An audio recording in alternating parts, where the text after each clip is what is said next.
Good evening, ladies and gentlemen. Those of you who don't know me, my name is Amin Saikal. I'm the director of the Center for Arab and Islamic Studies.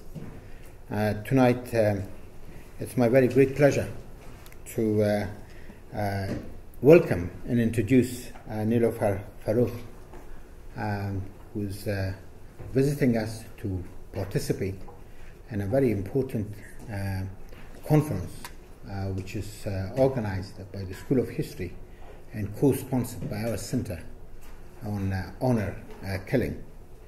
Of course, Carol will talk about that a little bit later on. When I was thinking of introducing Niilofur, I was wondering how I should really do it, because she wears so many hats at the same time, and I will not do any justice to her by just giving you a summary of what she's done and what she's involved and the vision that she has. But let me just read out some of the things which have been given to me by my assistant. Niilofur's career in the visual arts includes art criticism, art history, curatorial projects, art education, and art activism. Here, her book, Pioneering Perspectives, based on the life and work of three pioneering women artists of Pakistan, was published in 1996. She's the founding editor of Nukta Art, and that is her main job at the moment. She's the editor, Pakistan's contemporary art magazine. She contributes to op-ed pages on subjects like art and society, and writes a column, Critical Space, for Daily Dawn. Dawn is one of the major newspapers of Pakistan, and her writings have been published in Newsline in Pakistan, Herald in Pakistan, Art India in India, and archaic in India, as well as in a number of other places, including Bangladesh and Iran. Niilofur is the president of the Pakistan section of Paris-based International Art Critics Association and vice president of that organization's international board in Paris.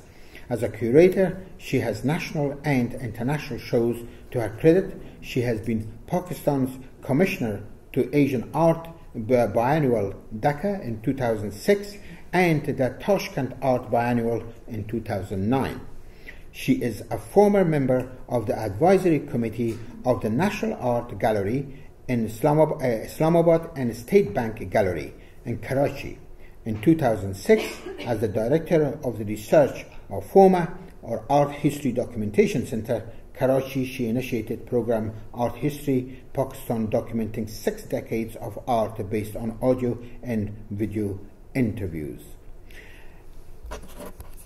In addition to all this, Niilofur is currently also the director of the research at the Foundation for Museum of Modern Art at Art History Documentation Center, Karachi, which is in the process of being constructed, as I understand. It's a very great privilege to have you here, and but I'm so glad to learn that you have been already here for a few days, so you're not terribly jet lagged, and we've been looking forward to your talk tonight. And tonight, Niilofur is going to enlighten us on the topic of no honor in killing. Art makes visible buried truth.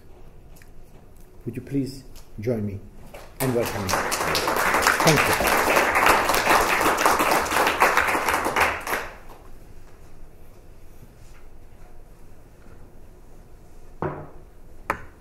Thank you for your kind introduction.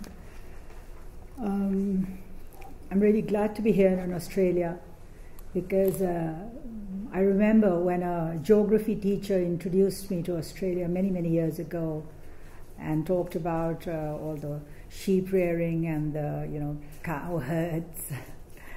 It did sort of make me very curious that how could a country also be a continent. And now that I'm here, I realize it is also a great place to be here with friendly people and great scenic beauty.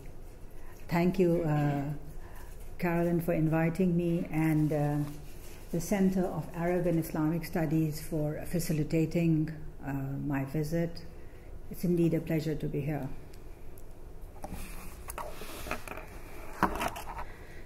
No honor in killing, making visible buried truth, as the title of the paper suggests, will focus on honor killing with specific reference to Pakistan.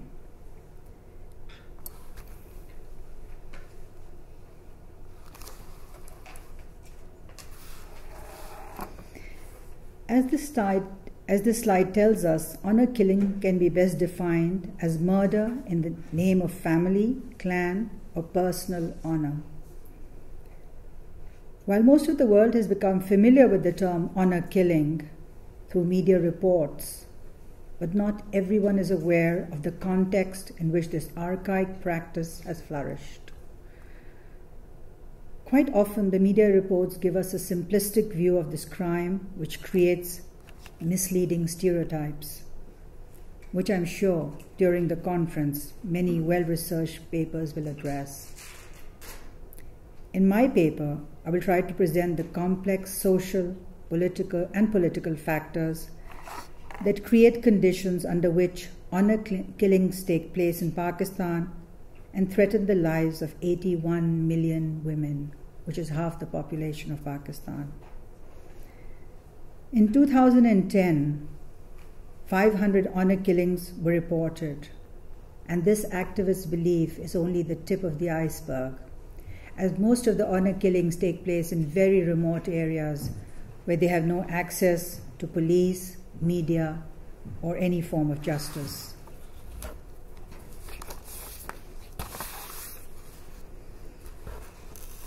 Studies on honor killing indicate an integral link to the practice of violence used worldwide to control women. From wife battering to institutional abuse, gender-based violence exists in all societies, and many of us have encountered it in some form or the other. I would like to share with you one such incident that has hugely influenced my decision to become an activist. It took place when I was around 10 years, and to this day, the image continues to haunt me.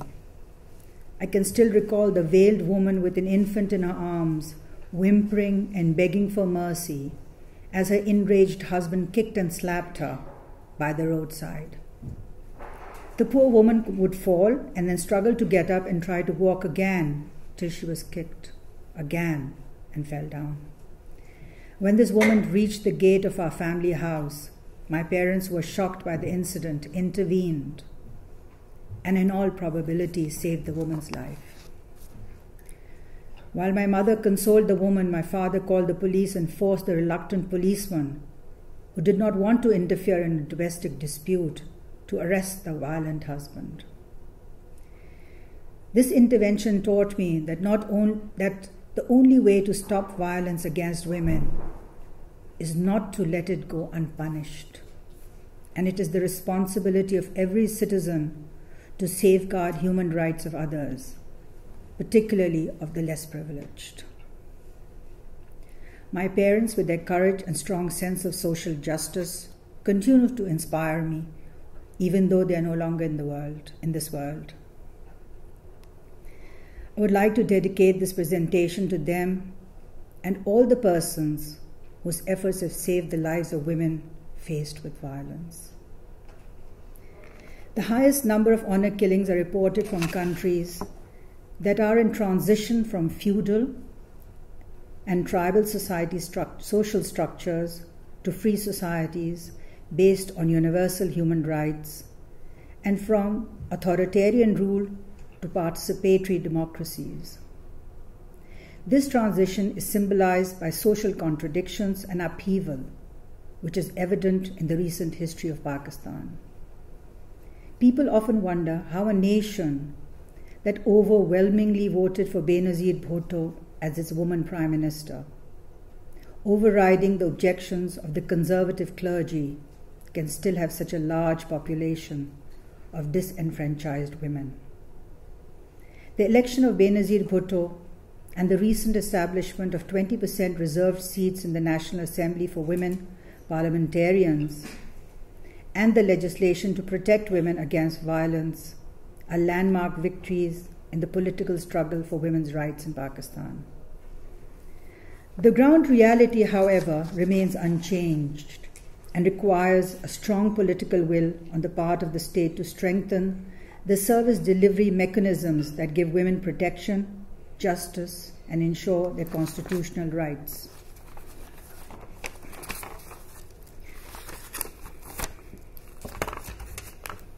Pakistan, which is simultaneously a young country, founded in 1947, and an ancient land, which is home to civilizations like Mehergarh and Indus Valley, has a population today that lives socially and economically in several centuries simultaneously, and follow customs that have been shaped by indigenous belief systems over several millennia. Many pre-Islamic social taboos continue to impact customary notions of chastity, widowhood, inheritance, and divorce. As the matrilineal society of the Dravidians of the Indus Valley civilization were driven out by the Aryans, invaders, who were patriarchal in nature, a socially structured discrimination for women began to take shape. The religious codes enforced by Brahmanism later on, within Hinduism, further relegated women to a lower status. The Hindu concept of Sati Savitri, or the chaste woman, symbolized by Sita's trial by fire in Ramayana, illustrates how the onus is always on the accused woman to prove her innocence in honor crimes, and which is virtually impossible as she faces powerless patriarchal biases. In rural Pakistan, where norms have been slow to change, the custom of honor killing related to chastity is deeply embedded in protecting the purity of the ancient caste system, and forbids any interaction with men outside the family or clan, which today means that they have to marry, interact with men only of their families. And the woman's reproductive system is also looked upon as the property of the family or clan. Honor killing is also related to the low social status of women in the tribal and feudal hierarchy. Largely, she is perceived as an extension of personal, family, and communal wealth and honor, and not as an independent person with rights. These dehumanizing conditions make it easier for a woman to be traded and given away against her consent or killed whenever deemed necessary to serve the community. To keep land holdings intact, the feudal families, with the help of clergy, manipulate religion to marry off young girls to the Quran, a completely un-Islamic practice that forces them to live the lives of a nun. This practice has been devised to avoid giving away land as inheritance and dowry. The fate of landless peasant women is even worse, for they are used as honor collateral in actual or fabricated crimes of their male relatives. Sometimes young girls as young as 3 years old are forced to marry adult males of the offended family in a custom called Vani and Savera.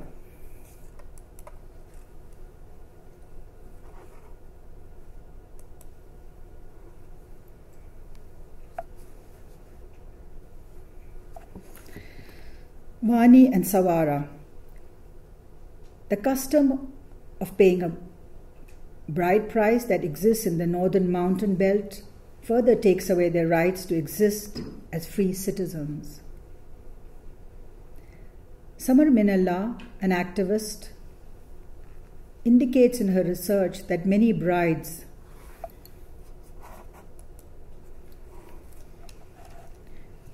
given away in Vani or Sawara commit suicide once they reach adulthood to escape a miserable life of servitude. After 1947, when the country was founded by a progressive leadership, the women were given equal status in the constitution, but the deeply entrenched patriarchal system proved too strong to allow any mainstream social change. As Pakistan saw democracy ousted by dictatorships for long periods, the nexus between the orthodox Muslim clergy and a corrupt leadership began to manipulate judicial and religious laws to control the people. Human history records that 14,000 years ago, Islam introduced radical reform to end the exploitation of women during the period of Jahiliyyah. And yet today we see its widespread misinterpretation that perpetuates discrimination and violence against women. The Quran clearly states men and women are created from a single soul. One person does not come before the other. One is not superior to the other, and one is not the derivative of the other. Woman is not created for the purpose of a man, rather they are both created for the mutual benefit of each other. This is stated in Surah Nisa. These rights given to women delegitimized patriarchal controls of that time and gave them an opportunity to live with dignity and freedom within a social framework not previously available to them.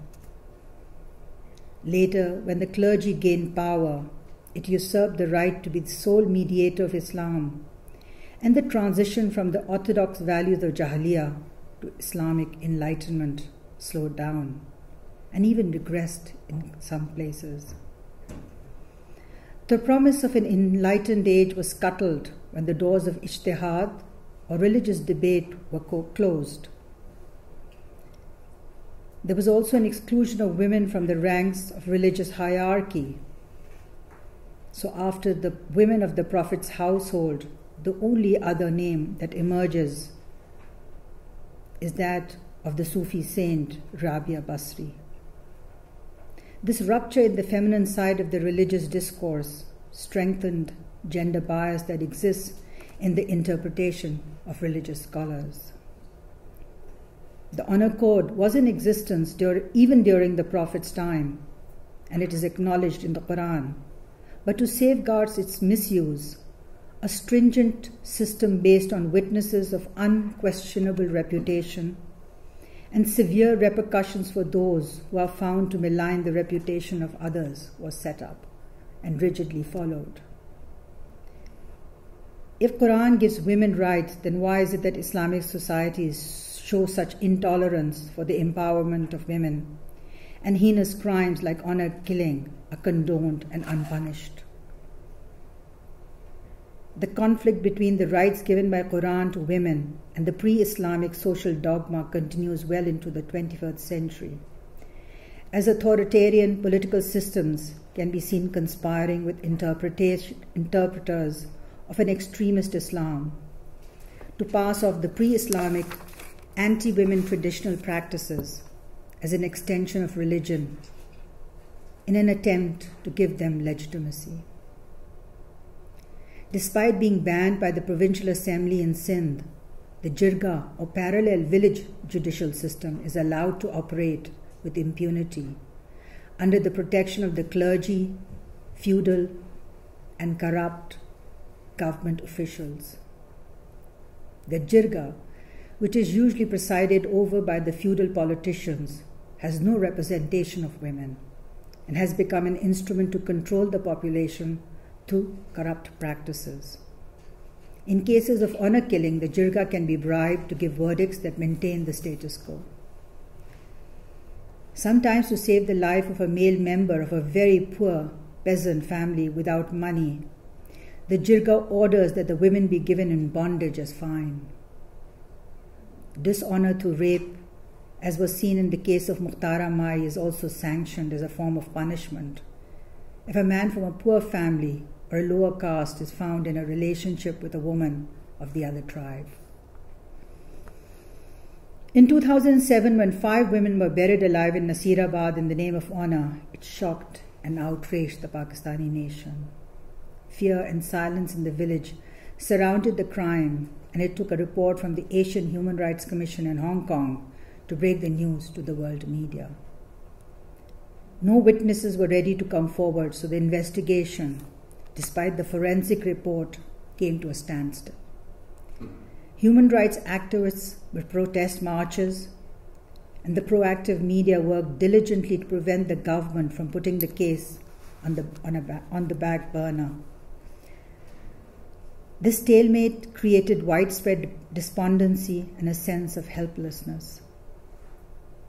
My personal response to the Nasirabad murders was to curate No Honor in Killing, Making Visible Buried Truth, an exhibition. It was also an attempt to fight back and add impetus to the existing struggle against honor killing.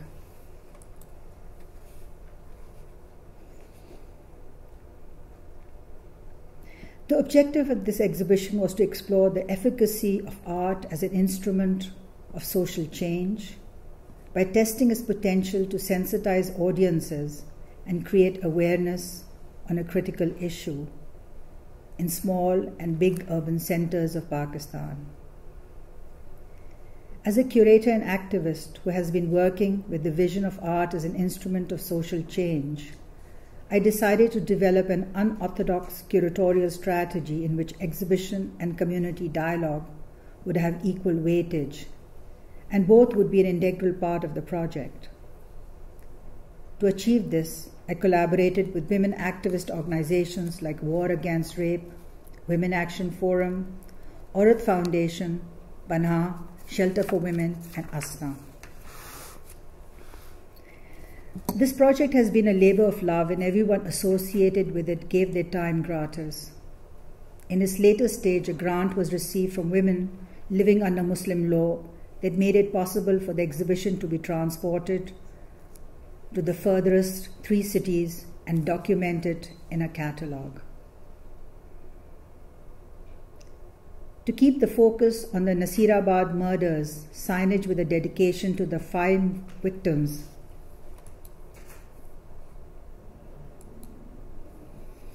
had a prominent place in every exhibition to keep their memory alive. This helped the media to keep the case under discussion during the 3 years, wherever and whenever the show was covered. The locations were carefully chosen to optimize the impact of the exhibition. Khairpur, Jamshoro was selected because of their proximity to sites with high statistics in honor crimes and violence against women.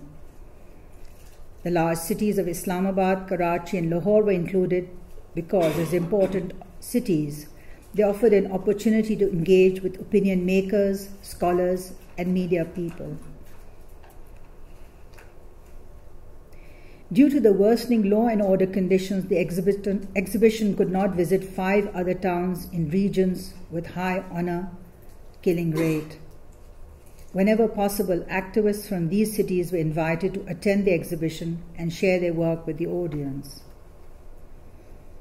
The show at the National Art Gallery in Islamabad opened amid the tension that followed after a video of the public flogging of a girl for violating the self-styled Taliban laws in Swat was shown. The activist that helped release this video had to go underground to save her life, but we decided to go ahead and pay tribute to her courage at the inauguration of the show. And this is the visual of the National Art Gallery, and you can see the banner is up. In Lahore, during the show, we got the news of the massacre of the army officers and their children at the parade ground mosque in Rawalpindi, and all the cities were put on high alert.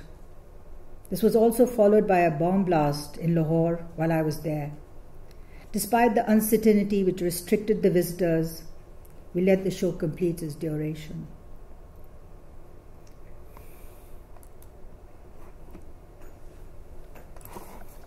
And I'll just quickly go through the images. These are images from the show at Jamshoro.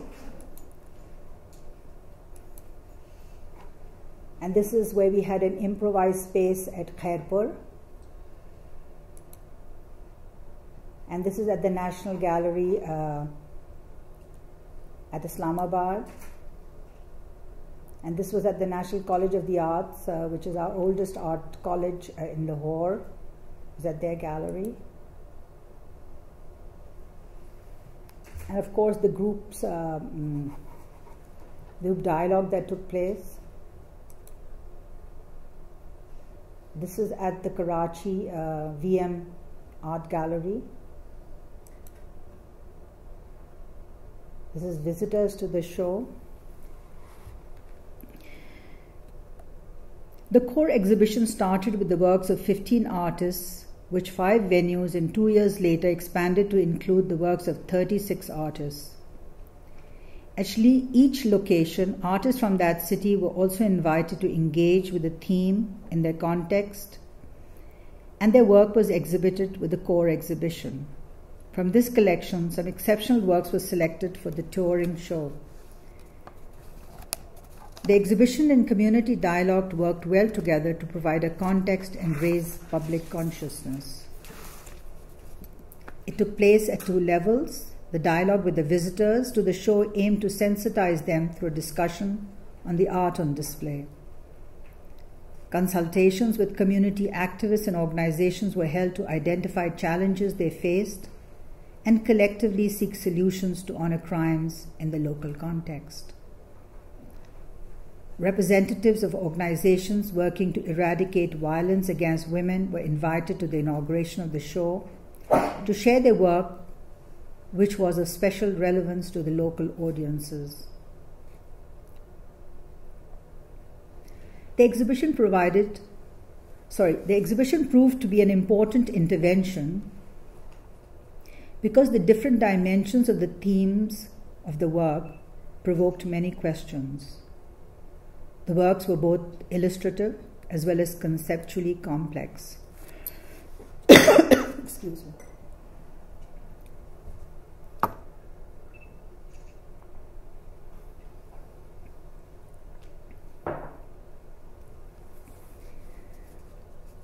But the collection was largely accessible to audiences through familiar symbols and images.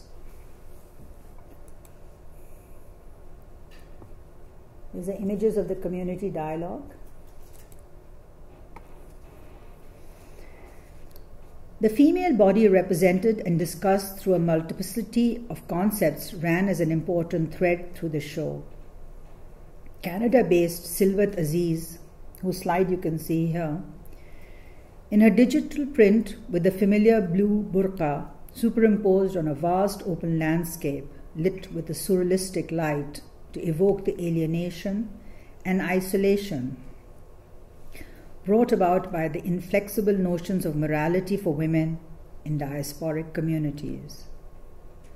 The title of the work, Still Lahore, points to how the points of moral reference for women do not change despite relocation, and any defiance of archaic codes of honor can bring death, as seen in Canada, Britain, and more recently in Belgium.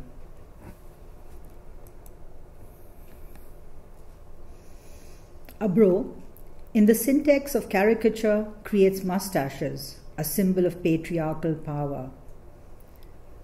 Hovering around a veiled figure like predatory birds is in an invocation of machismo that feeds off violence on women.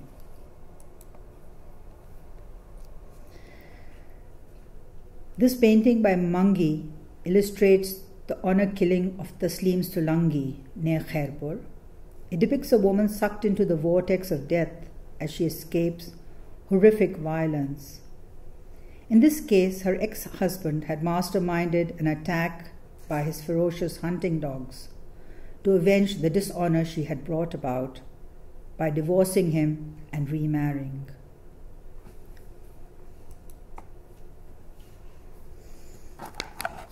I do not have a visual of Rita Said's video, but I like to talk about it. Rita Said's video subverts the gaze as the camera records from inside a burqa to suggest a woman looking at a man in his underwear. As the camera scans the male body from head to toe, the unease of the subject becomes visible. Turning the tables, the artist created considerable unease among the male visitors to the show, and it became a source of amusement for women who came.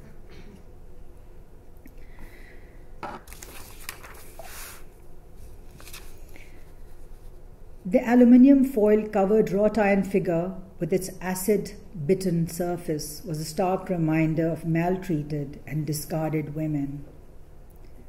Like a mutilated body exhumed from its last resting place, the figure by Naima Dadaboy that you see here reminded us of the victims of honor killing that are refused even a place in the graveyard, and they have to have their own special graveyard with unmarked bodies.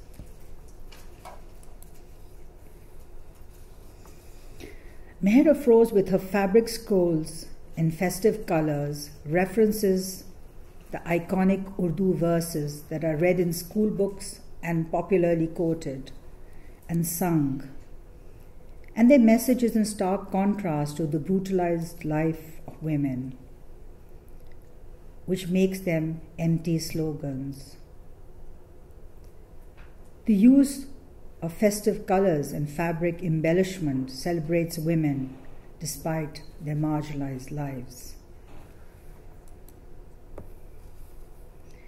Simin Farrukh, whose faceless body is constructed with words from literary verses, addresses the new breed of veiled women who have forsaken the words of social visionaries to embrace an exclusivist religion that supports patriarchal interpretation of Islam.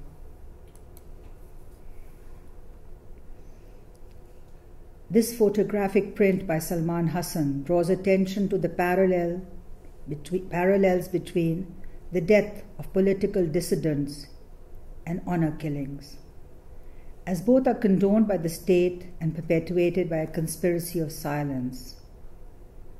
His reference here is to the political poem Lahu Ka Suragh, which loosely translated means clues to the bloodstains, by Faiz Ahmad Faiz, Pakistan's revolutionary poet. The personal testimony of a young mother comes from clay artist Ghania Badr, who uses her frayed wedding scarf as a tablecloth to set a table with an earthenware bowl filled with long strands of hair and a penis-shaped pestle. Loaded with connotations of repression, sexuality, aggression, and femininity, it becomes the metaphor of a woman's voice of defiance. Maryam Agha brings sexual exploitation into the discussion with her powerful work of 72 Virgins for My Suicide Lover, that questions the link between religion and objectification of women by Taliban trainers, as it refers to how young men trained as suicide bombers are not just promised financial support to their families, but heavenly rewards that include 72 virgins in the afterlife.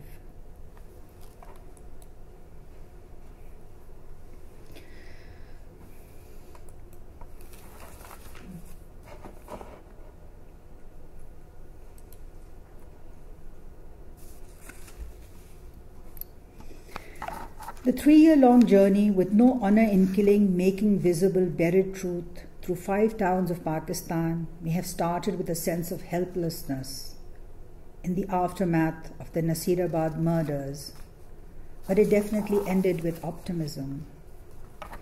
I was inspired by women and men of exceptional courage who I met. Many of them risk their lives every day to save women from violence.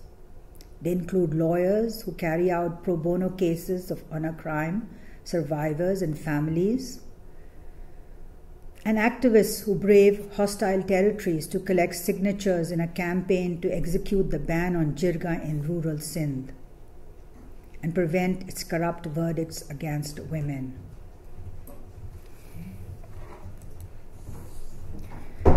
The dozens of school children who staged skits on the theme of honor killing, and you can see some of the images here in Khairpur. These are the very children who have lived all their lives under the threat of feudal powers. And yet their stories were both defiant and full of hope. They believe social change is possible with awareness and education. Communities I came across were ready to end discrimination and violence against the disenfranchised and identified solutions with great clarity.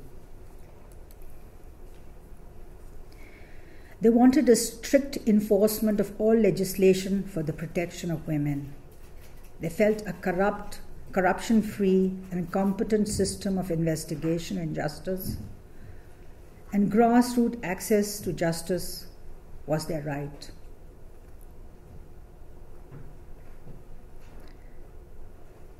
Till their demand was also that all discriminatory laws against women should end. Until they did, they should have crisis centers for women under threat in each town and district.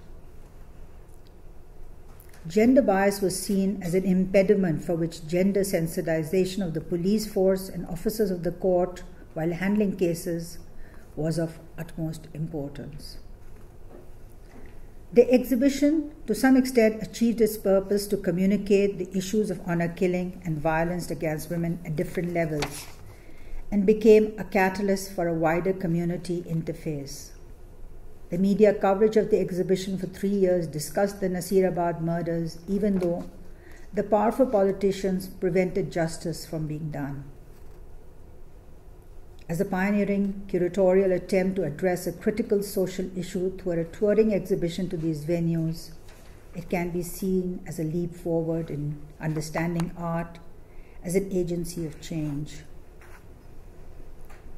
As the project took both the curator and the artist out of the insular and sterile environment of the commercial gallery into the public space to engage with new audiences. As my personal fixed notions as an urban activist were challenged, my admiration grew for the rural women. Among them were teachers, community workers, police women, and health workers, who I saw as the vanguard of social change. In the end, I would like to recognize 2 women who are role models for all women in Pakistan.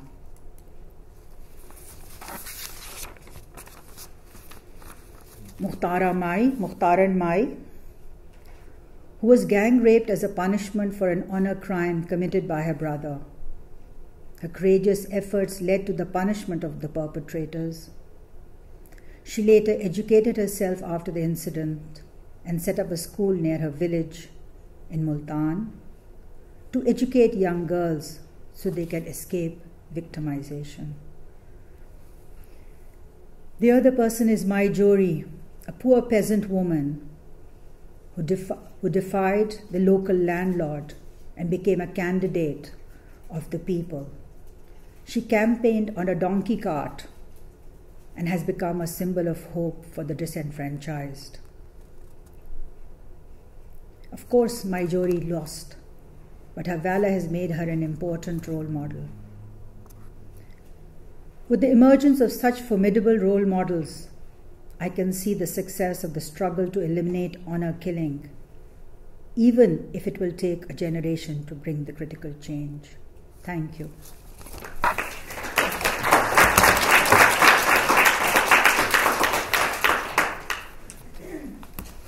Thank you very much for that wonderful talk, but at the same time incredibly depressing. Yes. But as you pointed out, gender violence exists in all societies. But it's most unfortunate that Islam has been used and abused over a long period of time, particularly in some of these Muslim societies and the part of the world from where you and I have originally come from. But thank you very much, and we'll be happy to take a few questions. Of course. So, yes. Please identify yourself. My name is Ray. I'm a student with the graduate studies of international affairs, and thank you very much for the rather devastating talk, but absolutely necessary, I think. And my question is more concerning with the particular cultural context that honor killing was, or that is permissive to the conduct of honor killing. More specifically, I'm more interested in the normative thickness or assertiveness of your advocacy. When we are talking about, when we're projecting a specific norm regarding the liberties or human rights of the women, we usually have to deal with the fact that this society might have a very different understanding regarding this particular issue. And so in the cases of these society that makes it okay or relatively more submissive for honor killing to happen, the woman there, they probably, although they might not want to die, I think that most certainly is the case, they might feel guilty about certain conduct that are so deeply entrenched that they consider when they do that, say premarital sex, they consider themselves as sinful. And in some extreme cases, they might even be willing to give up their life in other forms of honor killing. They kill themselves, basically. So when that is the case, what is your opinion regarding that? Like, do we go in as moral agents and argue that that shouldn't be the case? You should not, like, should we make any sort of normative judgment in being assertive in the sense that we want to change their belief system to the extent that they don't believe that it's sinful to have premarital sex? And on the second level, I'm just wondering, this is more of a personal level, what do you say as a person who lived through this painful experience and witnessed this atrocity at a young age? What do you say to women who actually live in this society and face struggles related to this issue? And they want to break free, but at the same time, they feel like they don't have the agency and institution necessary for them to do so. Thank you very much. I think you basically asked two questions. One is, of course, the women. I think they are indoctrinated to think that their transgressions are so serious that their lives should be taken. But all the women that I have met in the rural areas as well as in urban Sindh, and we do meet a lot of honor killing survivors whose lives are threatened, and they leave the village and they come to the city, and WAF helps them. That is the organization that I work with. I think there is a great deal of defiance, and they do not think of themselves as someone who should just curl up and die just because they have loved someone or wanted to marry someone. I think that is a misconception, and we should put it right away. Now, they do feel that it is their right, and it's a natural thing for them to want to choose their partners. But because the partner seems to belong to another clan or another family, means, of course, their life is threatened. Sometimes they agree to the family to marry them off to someone they, don't want to. That is their compromise, social compromise. Or they take the decision to run away with that person, and usually we give them refuge at Panha, the shelter, where the couple is separated. The girl can live there because it's a girl's shelter home. And the man is given shelter somewhere else, and we take up and if they're not minors, if they're adults, then we take up the case in the court, and usually the decision is in their favor. And yet these clans pursue them and sometimes kill them, and quite a few incidents have taken place. So they have to go into hiding. So this is what usually happens. The second one you said. Come again. What was the second question? I lost it in all. No, because I'm really concerned about more. I see honor killing as the extreme cases in this sort of oppressive environment, and in a more moderate cases, you might have a woman who feel like she wants to break free from this oppressive environment, but at the same time, because of this very entrenched belief system or symbolic universe, that they feel like they cannot do it, and also on a practical factor, you talked about how a lot of these women, they are financially dependent on their husband, therefore they do not really see themselves as having the options of breaking free. So in these cases, I'm just wondering, like, your personal opinion, what would you say to women like that? Actually, education for women is increasing. That has become a high priority for for people working in the social sector. And a lot of NGOs and women activists are participating in it. Under pressure, international pressure, the government too is opening up some of the schools for women, because women literacy is a priority, and quite often the developmental aid is tied up with it, so they're forced to open schools for women. And that is the best way to go, because if women, as Mukhtaran Mai herself has done, if we open schools in the rural area, young girls will have education. So that means the next generation will have a greater degree of awareness, as well as they will be empowered because they can do some jobs, they can take up professions, and on the whole, educated women are respected, because if you take the rural area, the educated women are always are always given certain amount of importance. Other women will come to them to get their letters read, to do small chores. So basically, they do get a degree of empowerment. Yeah. Good. Hi, thank you. I'm from the School of Muslim and Non-Muslim Understanding at UNSA, and I'm a doctorate there at the moment, so I'm a student there at the moment, but PhD student. However, I just had a question, because I really enjoy the whole thing about the art and everything. I think it's really important. But, there's also this other side of this as well, and my question is, what happens when that art is used as a tool to further demonize ethnic communities in Western countries, especially following 9/11 and the 2005 bombings? Sorry, I didn't get your question. Can you sort of... Basically, I'm saying the art is very good, and it explains the whole kind of the sort of problems that the women are going through and their violence, and it's quite explicit. But what I'm trying to say is, what happens when that very art is used as a tool of demonizing ethnic minorities, especially in Western countries, following 9/11 and 2005? No, I understand your question. Thank you. Basically, this art should not be seen without its context. And that is why it is very important that any exhibition that takes place has to be seen in its context. And it is the curator's responsibility to present that context. And, I had requests from many countries in the West also to take this exhibition there. But the whole idea was that they have to also discuss the problems of violence and women in their country, present art on those issues, and hang it side by side with this exhibition. And that was the condition that I, had. And quite often they weren't equipped to do so. Like, the figures on wife battering, the figures on domestic violence, but certain societies are not dealing with them. So I think it is important for any curatorial project to take that responsibility to provide the context. And that keeps them, the work to be misunderstood. Yeah. Just a quick comment.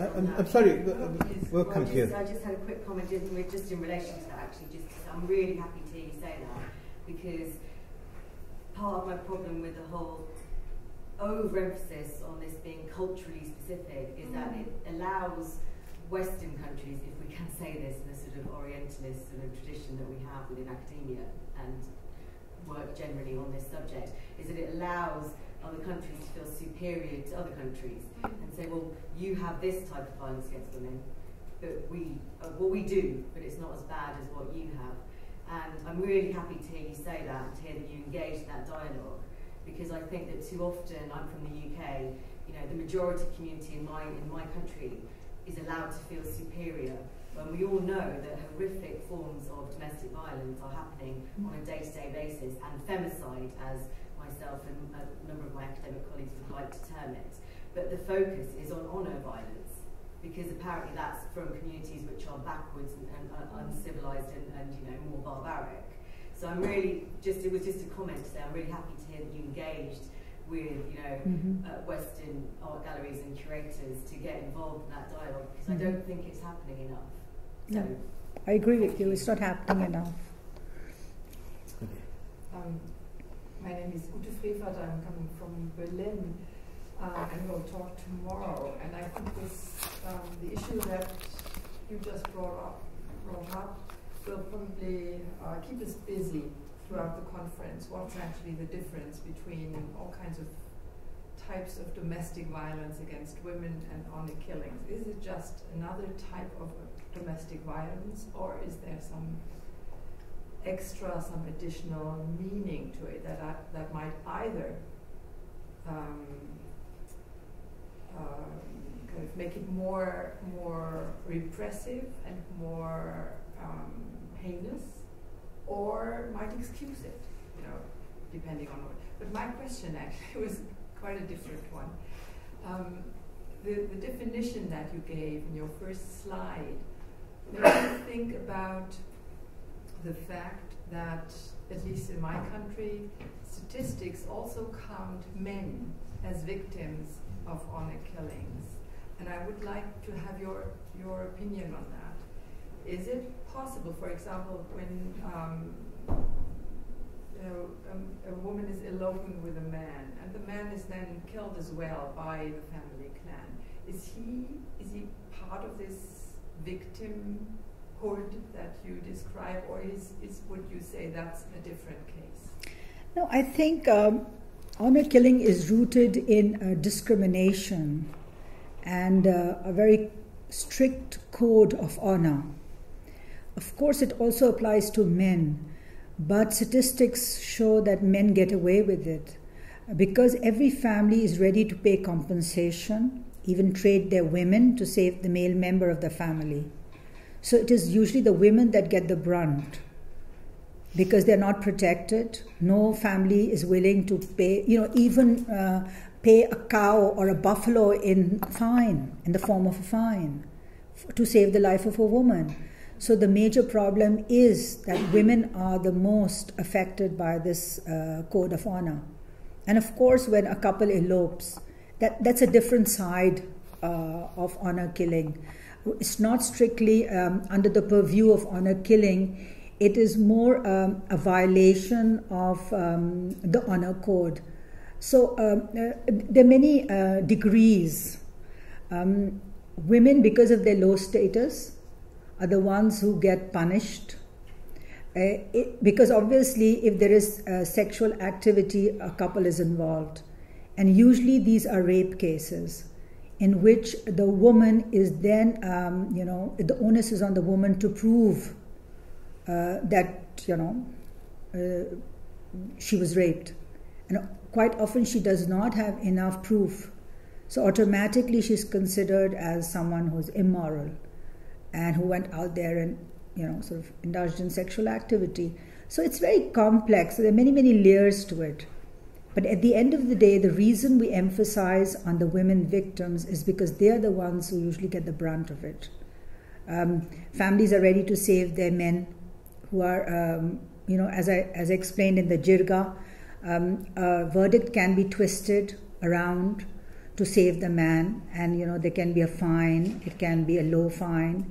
He can also say that this woman was sort of wanted to have sexual activity with me, and then that woman is labeled as immoral. So because the society looks at women in a particular way and has certain attitudes, it's the women who mostly get victimized and killed.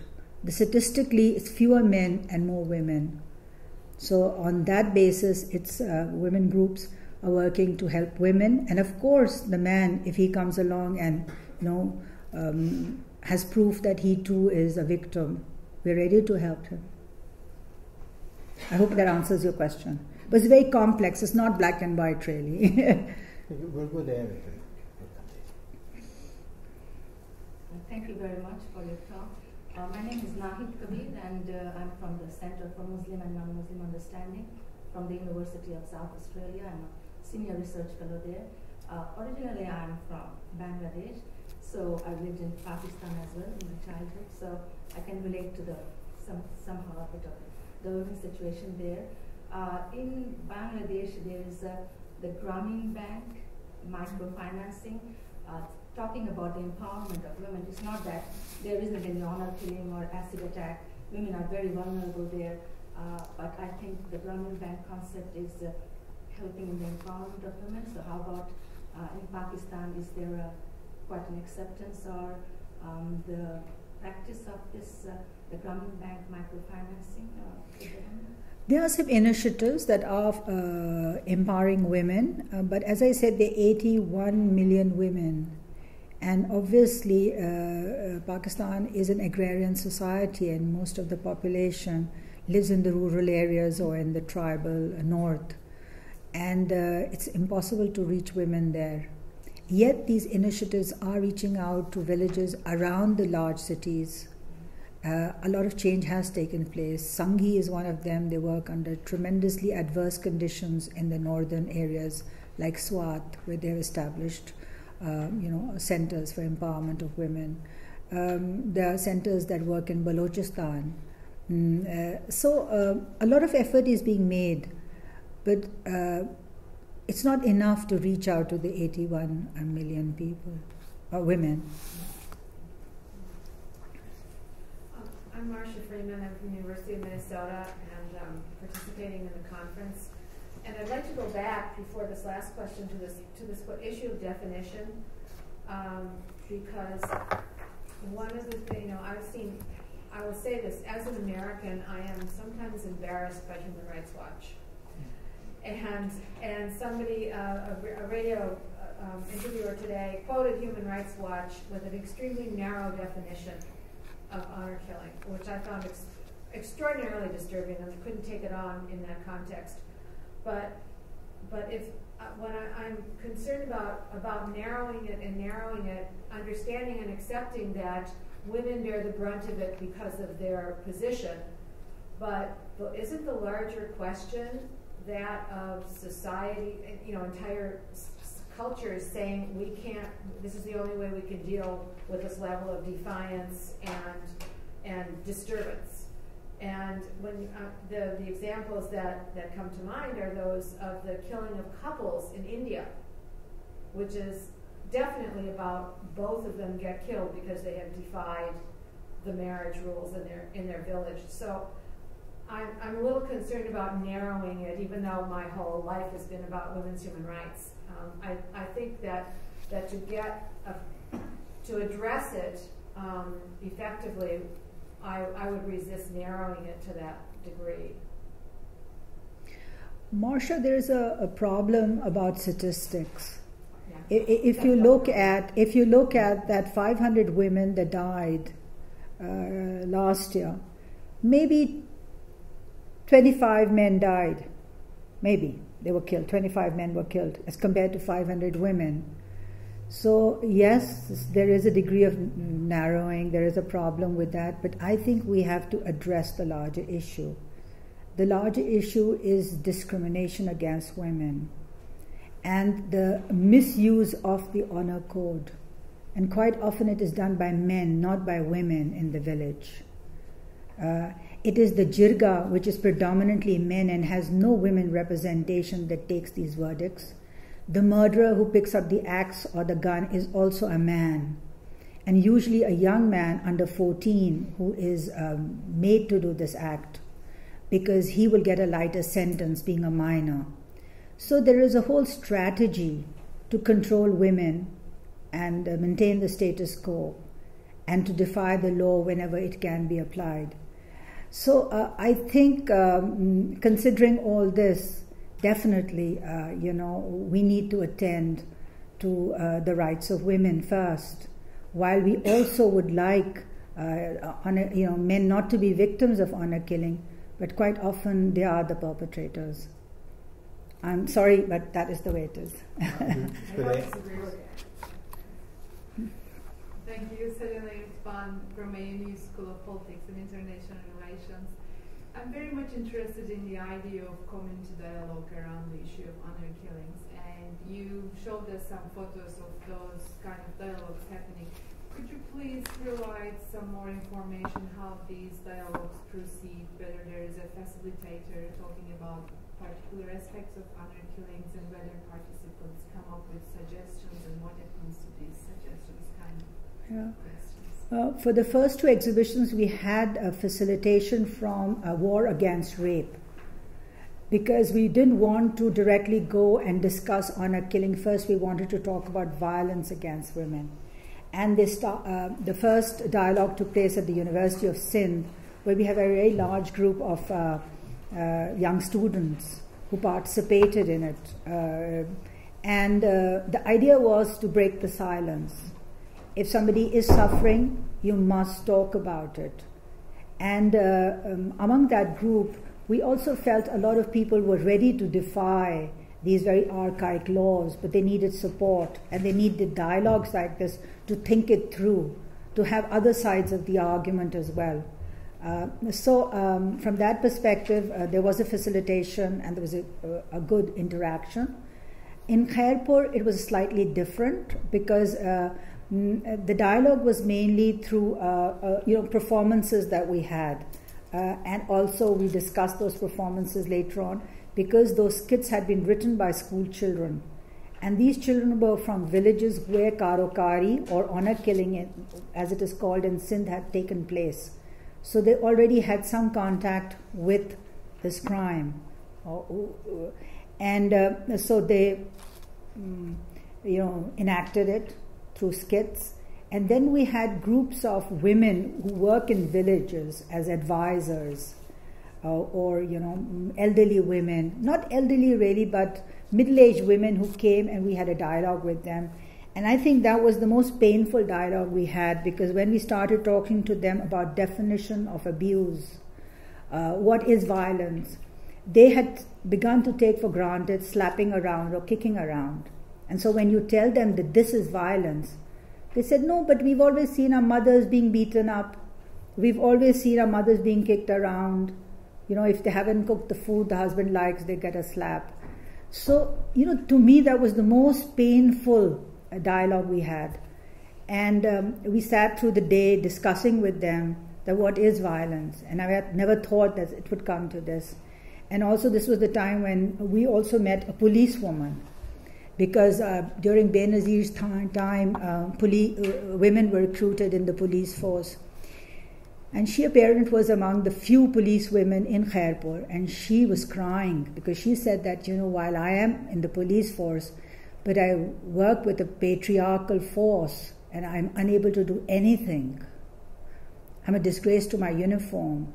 So, we had these kind of dialogues. There was also catharsis, because this is a platform where women could come and talk. And we as activists could also talk to them. Our experiences were vastly different from them, because being from large cities where we have access to justice, we are educated, we're economically well off. So I felt this kind of dialogue was very important. Like when I went to the art school, the dialogues was very different. They talked about abuse of power. This was about a discussion that the art school had never had. It was about the teacher-student relationship and how that too can become abusive, that power dynamics within it. So I think throughout we did facilitate a lot of discussions. And I remember in Islamabad, which is really very much like Canberra, a capital town, you have a lot of government officials that come originally from small towns, the bureaucrats, and they bring their families, and mentally they're not ready to let sort of come to large cities, because when their daughters go to college and they want to get married to young men they've met, or they want to go for jobs, there is a tremendous tussle within the family, and quite often they're forced into marriage because they're not mentally ready to make that transition from the village to a modern society. And those women, young girls, suffer. So we had a lot of discussion on helplines where these young women can call in, talk about their problems, because they can certainly not talk about them to their families or cousins. and definitely not, in the college among their friends. So, there were all kinds of discussions, and at all levels, we were able to kind of address issues. That was the last question. Okay.